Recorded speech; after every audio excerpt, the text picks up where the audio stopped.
Alam mo ba na ang mundo ay pinamumunuan ng isang kumpanya? Ang Taiwan Semiconductor Manufacturing Company ay maaring hindi kilalang pangalan sa bawat bahay, pero ang kanilang mga chips ay nasa lahat ng dako sa mga iPhone, air conditioning units, smart doorbells, computers, kotse, F-35 fighter jets, at maging sa Perseverance rover ng NASA na lumapag sa Mars. At ang dahilan kung bakit hindi sapat ang paggawa ng mga kotse ay dahil sa kakulangan ng mga sophisticated na chips na ito na nagpapagana ng mga function tulad ng pagpepreno.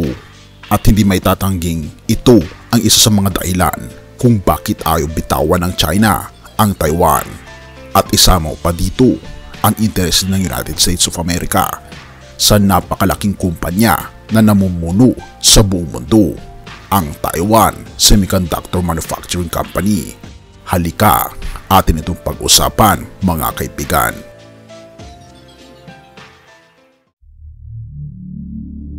Ang mga semiconductor chips ay tinatawag na bagong langis dahil nakadepende tayo sa kanila. Isang kumpanya ang halos may monopoli sa buong mundo. Sa hilagang kanlurang baybayin ng Taiwan, ang TSMC ay gumagawa ng 92% ng pinaka-advanced na chips sa buong mundo. Isa ito sa dalawa lamang na kumpanya na nagmamasa ng mga chips na mas mababa sa 10 nanometers at isa pa ay ang Samsung. Ang nanometer ay tumutukoy sa haba ng isang transistor, mga maliliit na switch na 10,000 na beses na mas manipis kaysa sa buhok ng tao na kumukontrol sa mga electric currents. Ang isang nanometer ay katumbas ng 1 bilyon ng 1 metro. Mas maliit ang transistor, mas marami ang maaring pagsasama-samahin. Mas maraming transistors, mas maganda ang chip at mas malakas ang iyong computer. Noong bumisita si House Speaker Nancy Pelosi sa Taiwan noong August 2022, sinigurado niyang makipagkita ito kay TSMC Chairman Mark Liu, isang senyales kung gaano kahalaga ang kumpanyang ito. At ang Beijing ay nagbanta kay Pelosi na huwag pumunta sa Taiwan, isang isla na pinaniniwalaan ni Chinese President Xi Jinping na isang probinsyang tumakas at nagbabantang sakupin ito. Sa pagbisita ni Pelosi, pinarusahan ng Beijing ang Taiwan sa pamamagitan ng pagsususpindi ng pag-import ng citrus fruits at isda. Siyempre, hindi ipinagbawal ng Beijing ang mga semiconductor ng Taiwan dahil umaasa rin sila tulad ng iba. Ang mga semiconductors ay naging susi sa tech rivalry sa pagitan ng United States at China. May mga alalahanin na ang pagsakop ng China sa Taiwan ay maaaring mag-choke off sa supply ng mga cutting-edge na chips sa buong mundo at magbibigay ito sa Beijing ng kontrol sa mahalagang layunin ng teknolohiyang ito. Paano nga ba naging dominante ang Taiwan Semiconductor?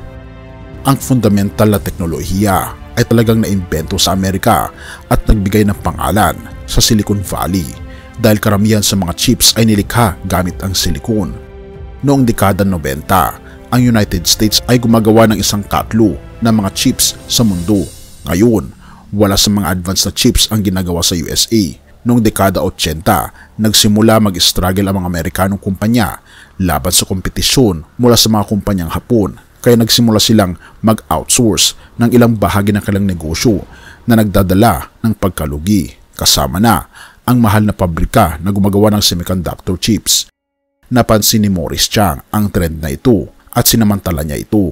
Siya ay ipinanganak sa China at noong 1949 lumipat siya sa Amerika kung saan natapos niya ang kanyang PhD sa electrical engineering mula sa Stanford.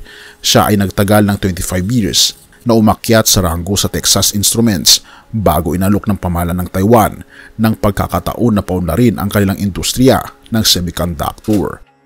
Nakita ni Chang na may malaking pagkakataon na lumikha ng bagong kumpanya na nakatuon lamang sa paggawa ng mga chips na maaari mag-supply ng lahat ng pangangailangan. Noong 1987, ipinanganak ang TSMC. Una niyang ipinaresyo ang mga chips ng palugi upang makuha ang mas malaking market share sa pag-asa na ang mga gastos ay magiging sapat upang makabuo ng kita. Nagtagumpay ang kanyang estratehiya. Ang pinakamalaking tech company sa mundo ay umaasa sa TSMC, katulad na lamang ng Apple, Intel, Qualcomm, AMD, Nvidia, Chinese tech giant Huawei at Tesla. Ang paggawa ng semiconductor chips na kasinlaki ng kuko ay sobrang hirap. Ang bawat maliit na chip ay puno ng hanggang 50 billion transistors. Ang proseso ay nagsisimula sa pagputol ng silicon wafers, manipis na hiwa ng semiconductors na para mga makintab na salamin sa mga individual na chips. Ang mga empleyado ay kailangan magsuot ng protektibong gear kapag hinawakan ang mga ito, dahil kahit isang butil ng alikabok na mahulog sa wafer ay ang buong batch ito ay manganganib na masisira. Ang mga chips ay ginagawa sa pamamagitan ng pag-etch ng maliliit na pattern sa wafer, layer upon layer. Upang lumikha ng mga layer, ang wafer ay pinahiran ng light-sensitive na chemical para itong paglalagay ng layer sa isang cake, maliban na ang cake na ito ay may 75 layers at tumatagal ng 3 buwan upang magawa. Ang mga layers ay konektado ng mga copper wires na nagdadala ng electrical power. Ang buong proseso ay napakahirap at napakalaki, at ang TSMC lamang ang gumagawa nito at wala silang kapantay o lumalamang sa kanila. Ngunit ang mga bagay ay nagiging komplikado habang nahuhuli ito sa gitna ng hilaan sa pagitan ng dalawang superpowers. Noong Agosto, nilagdaan ni Pangulong Biden ang CHIPS Act na nagbabawal sa mga kumpanyang tumatanggap ng American subsidies na gumagawa ng sophisticated na chips para sa China. Anumang mas mababa sa 28 nanometers. Nag-aalok ang Washington ng $52 billion na subsidy upang hikayatin ang mga manufacturers tulad ng TSMC na magtayo ng semiconductor plant sa US.